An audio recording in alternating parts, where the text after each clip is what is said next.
everyone, welcome to Bickering Book Reviews. I'm Sarah. And I'm Becky. And today we're talking about The Prodigy by John Feinstein. Yes. I still don't know if it's Feinstein or Feinstein. I don't know. What is wrong with me?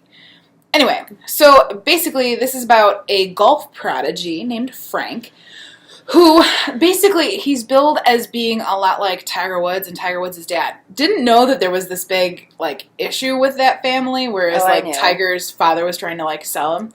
Anyway, Frank's father's basically doing that. However, Frank's father still kind of has a little bit of a human side to him. However, people want to have Frank sponsor them, so they're trying to throw money at them, and Frank's dad gets lost in the money.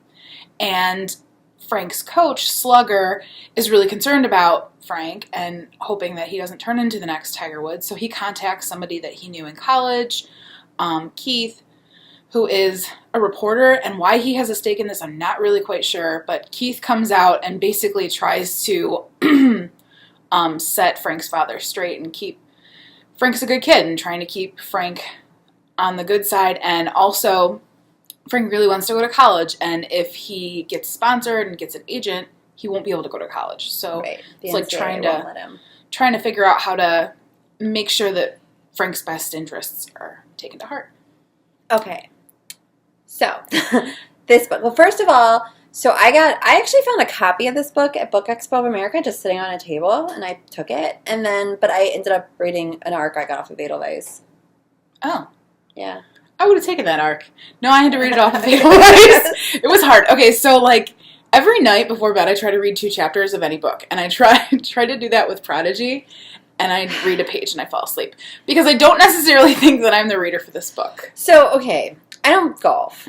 I don't know a lot about golf. I know nothing about golf. Do you know anything about golf? I know a little about golf. Because, I remember, when Tiger Woods was huge, and so everybody watched a little bit of golf.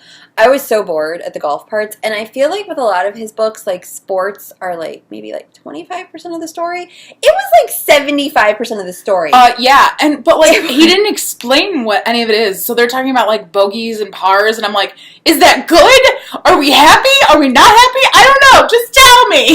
Yeah, but then they're referencing things, they reference Bull Durham and they reference Tin Cup, which are movies that are 25 years old that kids aren't gonna know. Well, then my other question is they reference some golfers. Are those real golfers? Are they I don't know. Golfers? I don't know.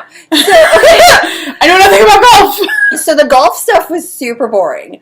And, I don't know if I liked golf, if I would like it, because he literally is talking about, the grass and this and that. So whatever. So that's, 75% of the book. And then, so the other 25% of the book, a good half of that are adults in rooms talking about Frank. Right, so I don't understand how this is billed as a teen book. It doesn't feel like a teen book. Because you're never really, Frank is he's on the page, but it's not from his perspective. It's not told from a teen lens. It's told more from an adult lens. It actually feels like a 1950s version of this golf event. I feel like they would say, and see here, It was very weird. The only thing that I actually liked, and this is just because I went to a big football school, I liked there was a little bit of conversation around the NCAA and their guidelines and their rules, and that to me was the only part of the book that I connected with at all. I think sports people will enjoy this. You have to like golf. I think that if you like golf, you'll like this.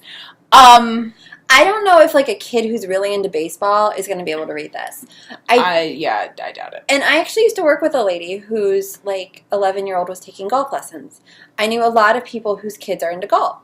So if you are a golf loving person, this is the book for you. If you only know golf like me, which is trying to knock the ball into the clown's mouth, this is wasted. This is like 6 hours of my life I'm never getting back. Well, especially because I had a lot of trouble keeping track of who the characters were. They're true. All men. They're all white men, They're too. all, yeah. I don't, and I don't know how I feel about that. In that is representative of what the golf world looks like. But shouldn't we be creating worlds where it's more diverse, or is that inauthentic? I'm not really quite sure how I feel about that, but it factually is a bunch of old white guys and a young white guy. And they use first names, they use last names. I have no idea who's who.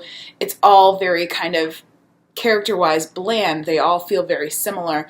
And I don't know how I feel about the fact that this is a whole political thing, and I'm not going to try to get too much into it, but why does the guy who likes Trump, not that I like Trump, but why does the guy who likes Trump have to be, like, villainized?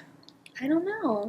And it's not that I like him, but I feel like that happens all over, like, news stories and in today's society, that the villain is automatically someone who likes Trump. And I don't necessarily think that that's a good thing. I don't know. Anyway, that would require a whole other video that we're not going to get into, but that aspect was in this book. So we should just rate it. Okay, rating scale goes from 5 unicorns down to 2 unicorns. If it was sucktacular, it's a horse. I'm at 2 because it was rough. I'm at 2 because it was very rough. It was. I was bored. I was bored. I'm sorry. But I think there is a reader out there for this. There is a reader, and I don't. It's just not me. I'm not sure I'm ever going to find them. But it's not me. No. So that is where we are on Prodigy by John Feinstein. See you later. Bye.